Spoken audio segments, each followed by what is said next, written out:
Hi guys, welcome to our new video on the development of interatrial septum. Welcome to Medicine Made Easy. आज हम देखेंगे development of interatrial septum.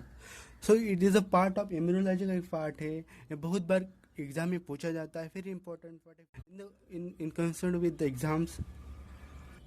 So आपको ध्यान से इसको पढ़ना होगा और हमें so please watch this video.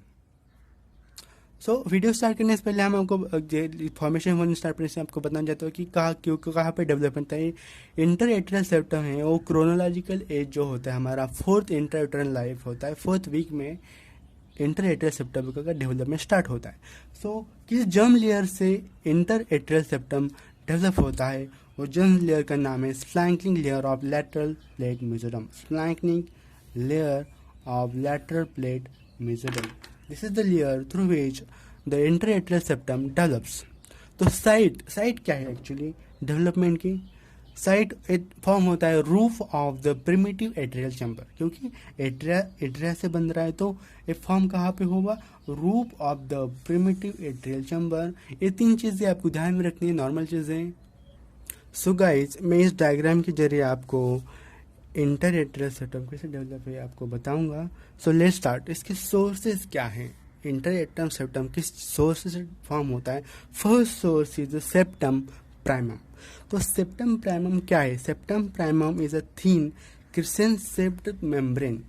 ठीक है, septum primum is a thin crescent shaped membrane that grows from the roof of primitive atrial chamber. So this is the thin crescent-shaped membrane that develops from primitive atrial chamber. ठीक है. सो ये क्या कहता है? It goes downward in the direction of septum इंटरमीडियम. तो septum इंटरमीडियम यहाँ पे होता है. तो ये जो सेप्टम प्राइमम जो हमारा बन रहा है वो कहाँ किस डायरेक्शन में ग्रो होता है? सेप्टम इंटरमीडियम के डायरेक्शन में ग्रो होता है. ठीक है, सेप्टम इंटरमीडियम के डायरेक्शन में ग्रो होता है. सो इस चीज को हम बोलेंगे septum primum. So the gap between the septum primum and the septum secundum. ठीक है, जो गैप यहाँ पे इसका मतलब क्या है कि सेप्टम प्राइमम यहाँ से स्टार्ट हो रहा है बनना. सो यहाँ पे क्या हो सकता है? यहाँ पे गैप बनता है. इस गैप को हम बोलेंगे ऑस्टियम प्राइमम. इस गैप को हम बोलेंगे ऑस्टियम प्राइमम, है ना, ostium primum. And before the septum primum joins to septum secundum, upper part breaks, that is this upper part breaks, and gap is known as ostium secundum. So this gap is known as the ostium secundum, है ना, ostium secundum. और ये क्या हमारा septum primum, आपको अब बता चुका हूँ मैं, सेप्टम प्राइमम, है ना. और ये क्या है हमारा सेप्टम सेकंडम और सेप्टम इंटरमीडियम. दिस इज सेप्टम इंटरमीडियम, है ना. सो ऐसे फॉर्म होता है.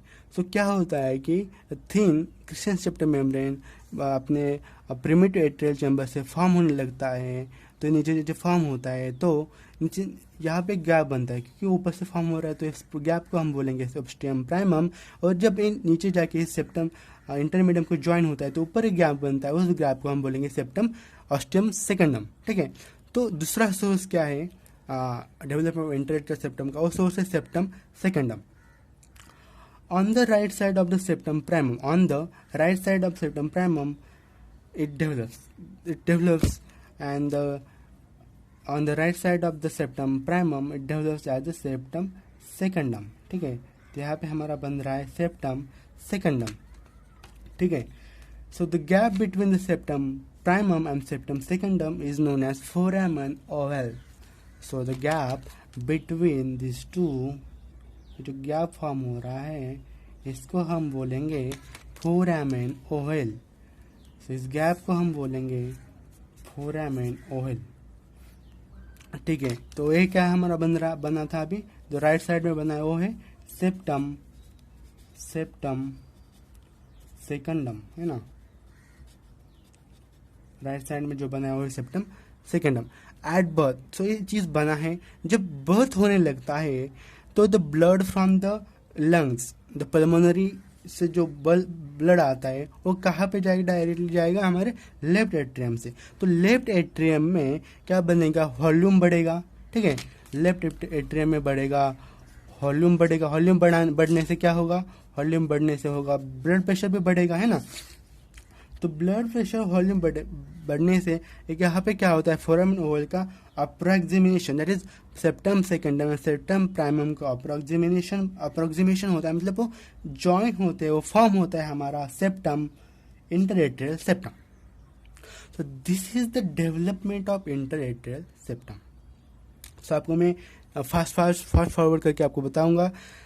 फर्स्ट फॉर्म होता है अपना सेप्टम प्राइमम का रूप पे फॉर्म, प्रीमेटेटरी चैम्बर के रूप पे फॉर्म होता है, ग्रो करके नीचे सेप्टम इंटरमीडियम तक जाता है। तो नीचे आएगा तो ऊपर वाला गैप को हम बोलेंगे सेप्टम ऑस्टियम सेकेंडम, जो पहले से नीचे था, जो सेप्टम प्राइमम ज्वाइन हो के बंद हो गया, उसको हम बोलेंगे ostium primum.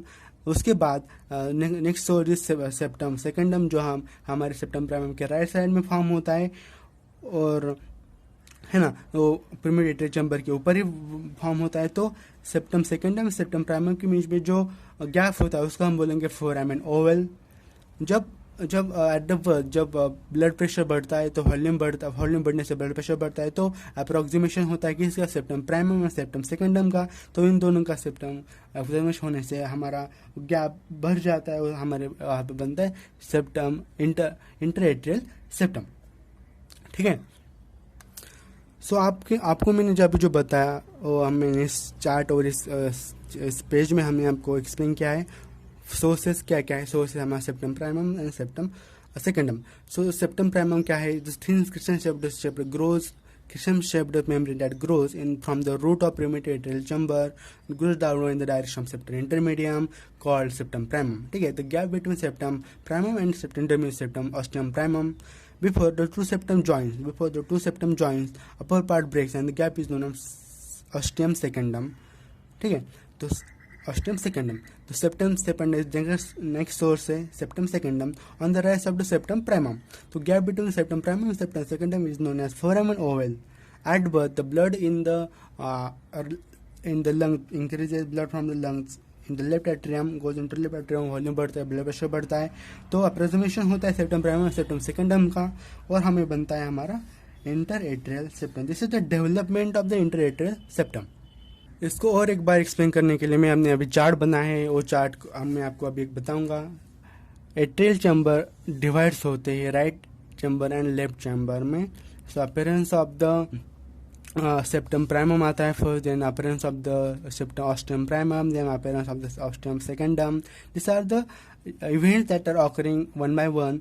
Appearance of ostium secundum के बाद आता है appearance of septum secundum, then appearance of foramen oval, that is then obliteration of foramen and then the formation of the हमारा atrial septum, interatrial septum, है ना।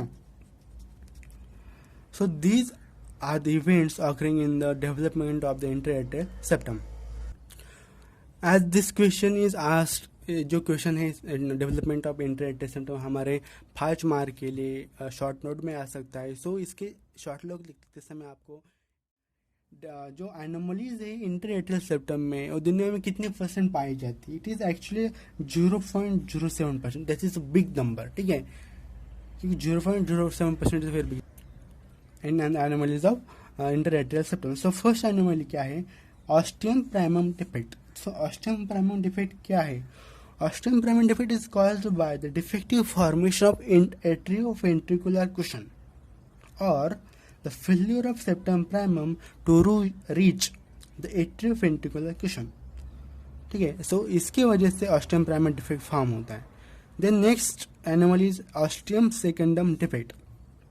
So ostium secundum defect क्यों form होता है, ostium secundum defect is formed by due to failure in the development of septum secundum, ostium secundum is due to failure of formation of or septum secundum or excessive resorption of septum prime.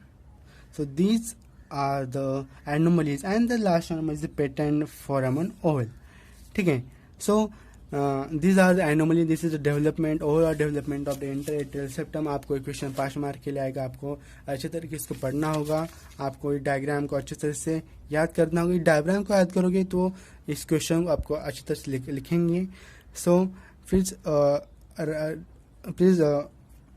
draw this diagram again and again. This will make you feel easy the development of interatrial septum. For my question short note. So thank you for watching this video. Please share this video to your medical friends, or the one who is very enthusiastic in gaining knowledge of medical. Thanks for watching this video. Please share, subscribe and like. Medicine made easy. Thank you.